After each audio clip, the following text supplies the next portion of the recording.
Good morning. Today we are going to be making a cheese Danish here on Kitchen Adventures with Naomi. I'm your host, Naomi Rust, your local Arizona realtor. But yes, so today we're going to be making keto cheese Danishes.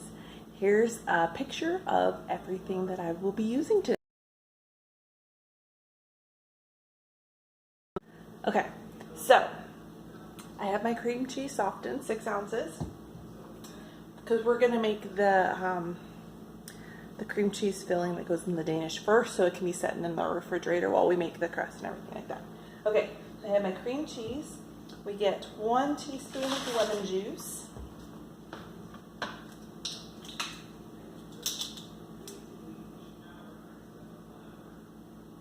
Okay. 1/2 teaspoon of vanilla extract. That I'm not going to measure, I'm just going to eyeball it. That looks good. Okay. 1/4 cup of confectioner sugar, which again, I just use my monk fruit sweetener because I can't have regular sugar. So I use my monk fruit sweetener, ground it up in an old coffee grinder. So now I have nice fine powdered sugar. Okay, and then 1 egg yolk. So that's the yellow part in your egg. So that's a little bit more difficult to get out than the egg white. So what we are going to do is, let me get a bowl. Okay, so what I'm going to do, I got a mug. And I'm going to separate the egg yolk from the egg white. And again, we need the yolk, which is the yellow part. We just crack it very carefully. You can see the egg white is starting to separate from the yolk. I just kind of toss it back and forth.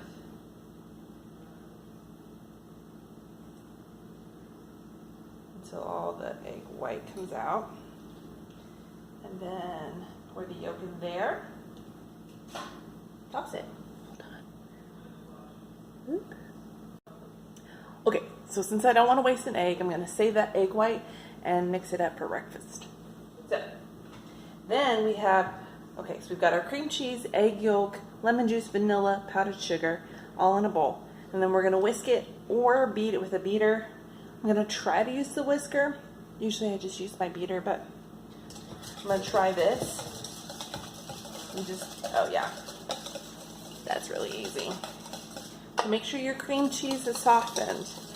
I didn't get it out early enough this morning, so I just softened it in the microwave. For 6 ounces, it took about 30 seconds, and I stirred it halfway through. Okay, so that is.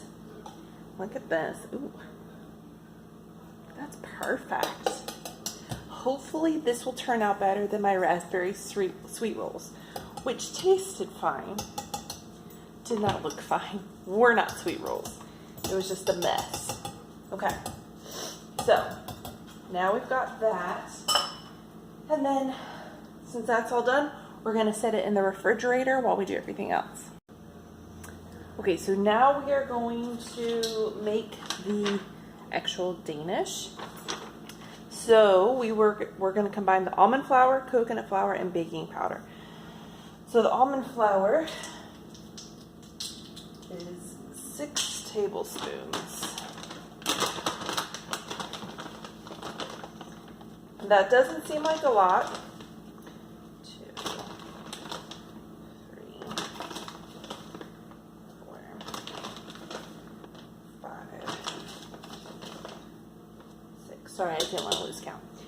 So it doesn't seem like a lot, but we're also going to be using mozzarella cheese, which sounds weird, but y'all believe it or not, I've made like this cheesy bread with mozzarella cheese like as the main ingredient to make the dough so good. Okay, so we got 6 tablespoons of almond flour. and 3 tablespoons of coconut flour.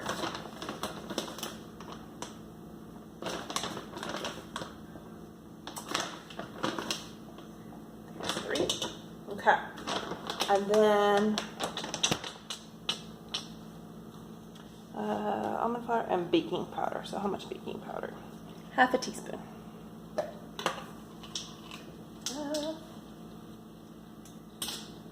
Half a teaspoon. Okay.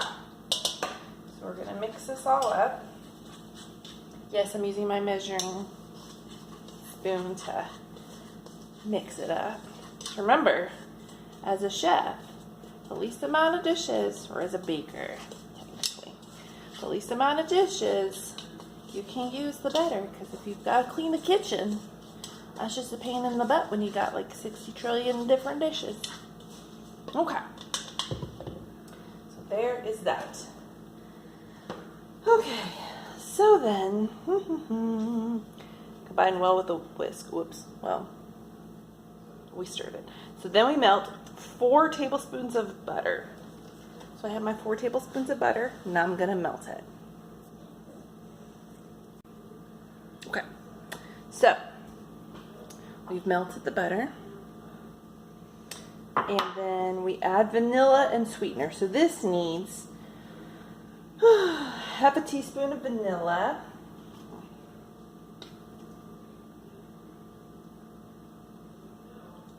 And then 4 tablespoons of the sweetener. Tablespoons? Yeah, tablespoons. Okay. And it's the confectioner, so the powdered sugar, which I already have. 4 tablespoons. 1, 2, 3, 4. Okay. Stir. I'm not going to use that. Okay. So I've got the butter, the vanilla, and the sugar all mixed together. To be honest, it kind of looks like something greasy. That's just from the butter. Okay. So then we're going to melt 1 1/4 cup of mozzarella cheese in the microwave. So I'm just going to get my glass measuring cup and just melt that. Okay, so I've melted the mozzarella cheese. It says to melt it for 1 minute. So I did it in 2 30-second increments, and I stirred it in between. Okay, so then we combine all the ingredients and add an egg. So I'm just going to plop this cheese, look how stringy that is, cheese, woo. And then the sugar butter, that's what I'm calling it, okay, right in here.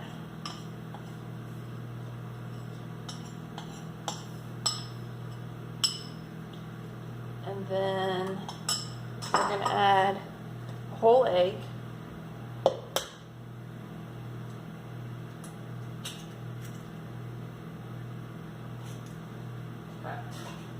Gotta wash the eggy off my hand.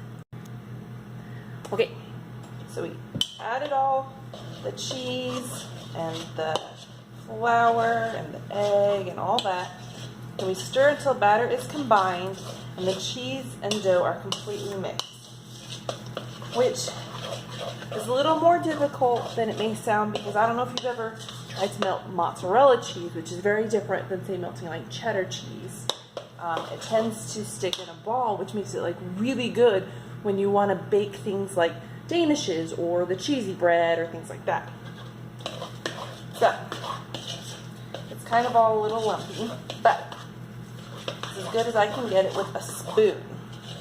So then it says use your hands or spatula to press and fold the cheese and batter together. So I'm going to use my hands, because, you know, it's more fun. Okay, so I'm going to press, can you all see? Press and fold So kind of almost like kneading it. Okay, so press and fold until, and the cheese and batter together. Okay.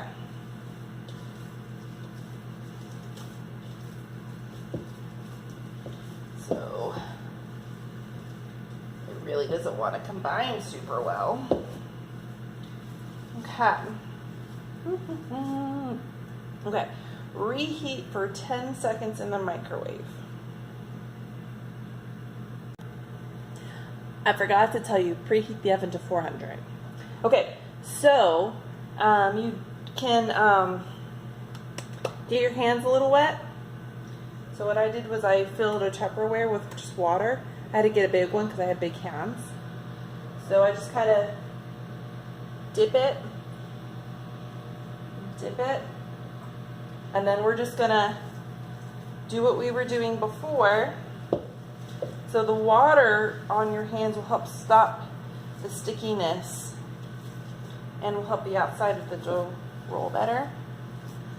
So if you find that it's getting too sticky, okay, so press and fold some more until 90% of the dough is all one color. So you really have to incorporate the flour into that mozzarella cheese. Sounds easy, but it's not. Because again, the way that mozzarella cheese gets when it's hot, it's a very trying to think of the correct terminology. It tends to all stick together and just form not a solid ball, but I don't know. It's weird. You should try it sometime just to see what the consistency is. Okay, so I'm just going to do a little bit more here just to make sure that it's all well incorporated and all the same color. Okay. So if your dough gets too firm, you can reheat it again for another 10 seconds, okay? All right.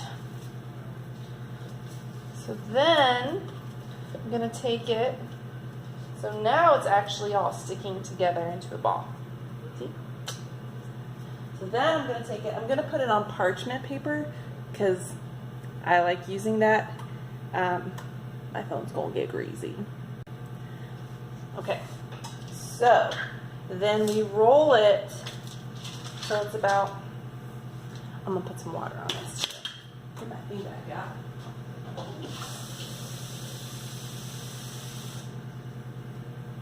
Okay. It doesn't say to do this, but I'm gonna want to make sure that it rolls out. So it says to do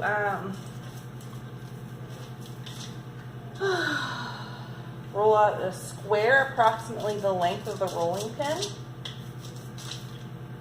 which I think is kind of a suggestive length because my rolling pin is possibly shorter or longer than your rolling pin. Okay. But just think, we're making danishes. So if you can picture, because we're going to do either 4 larger ones or 8 smaller ones. And I think I want to do the 8 smaller ones just because, I don't know, it's more fun. Have a little bit more. Have a couple of breakfasts instead of just 1 or 2, depending on how many people are eating. So if you're going to make this for a larger family or for a party or something like that, then you may want to double the recipe, depending. I don't know how thick this is supposed to be, so we'll just say that this is good. Okay. Let's choose that. All right, so then use my pizza cutter and cut into 4 or 8. Oh,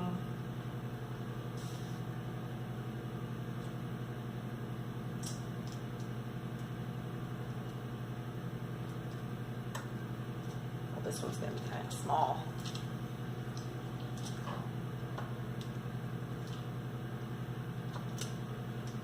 So these will be more bite-sized because they ended up being 9. I don't know how they get 8.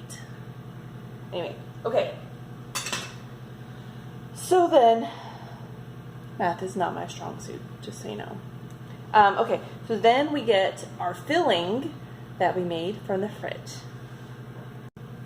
Okay, so it says that you can either pipe it or spoon it. I'm gonna spoon it just because, yeah, I don't want to pipe it. Okay. Okay, so spoon the filling. Oh my glory. I got a cut. Viewer discretion is advised. Okay, I checked everything. There wasn't any blood, anything. I think my finger, see, safety first. I think maybe my knuckle just got too dry and split. I don't know. Okay, anyway, back to the filling.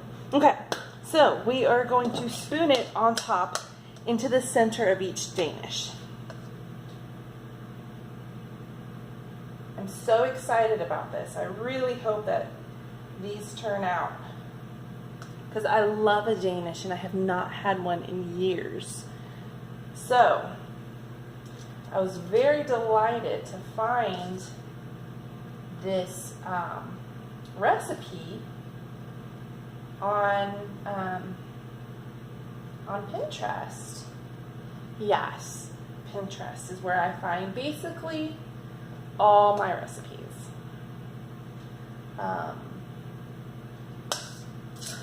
Just because they have so many different kinds of recipes on there. They have some, no matter what your diet or food restrictions are, odds are very likely you're going to find something for you on Pinterest. So, all right.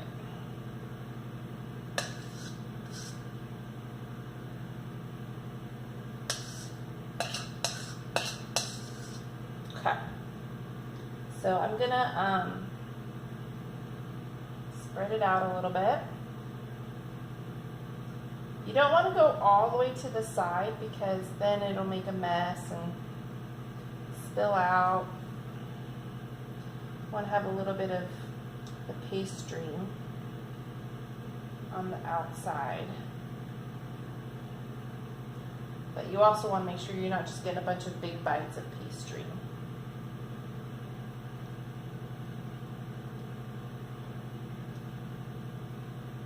Okay. These are all pretty thick. So, let's try this. Oh, that's really good. Ooh, I did a great job. Okay, so then I'm gonna bake. Oh, I need to transfer this onto a baking sheet. Okay, so I got it on a baking sheet. That's how we look. Now I'm gonna put it in the oven for, it says 10 to 12 minutes, but set it for 10 minutes and then check it if it's golden brown. Okay, so I've cooked it for 10 minutes. You can see they've got a golden brown around the edges. So I figured they were done. They did rise a little bit, but they're still kind of thin. I don't know. They look really good. We'll go with it. Okay, so then we're gonna make the drizzle that goes on top. So I softened 2 ounces of cream cheese. And then we are going to add 2 tablespoons of heavy cream.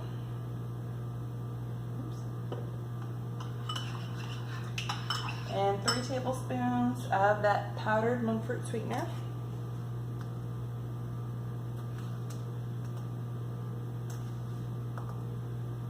Okay. And then a 1/4 teaspoon of vanilla.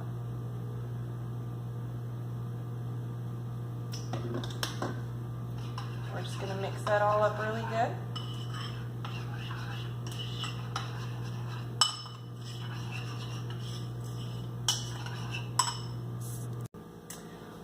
So I mixed the frosting and then I put it in a Ziploc bag. So we're gonna pipe it onto the Danishes. I'm gonna cut off a little tip. Okay. And then whoop! I may have cut it too big. So we're going to, yeah, that's definitely too big a hole.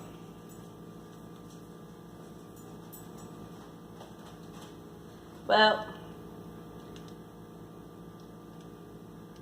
it's kind of clumpy, but it's okay.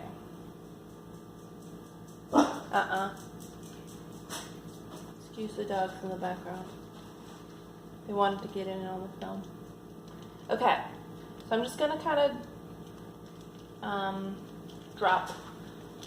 put little droplets of frosting on here. And I may end up just spreading it with a knife. We'll do that. Okay, so I just spread it with a knife. Just kind of all over. All right. So these can be served warm or cold. So because I'm very excited and I want to taste and see how they taste, see how well it worked or didn't work. So I'm gonna, you may have to recut the edges. That's what I just had to do. Okay. Be very careful, these are hot.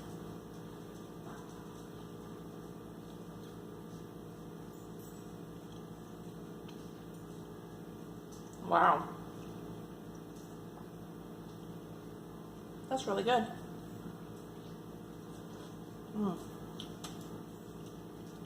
Yeah. That's a winner right there. Cheesy, sweet.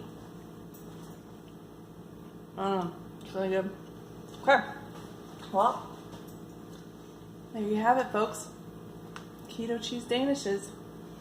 Thank you for joining me today.